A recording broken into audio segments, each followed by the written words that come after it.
You ask Tiger to solve. This deals with linear equations with one unknown. The final result is x equals 15. Let's solve it step by step. Group all constants on the right side of the equation.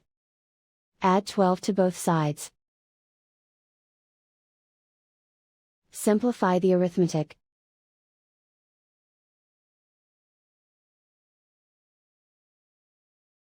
Isolate the x.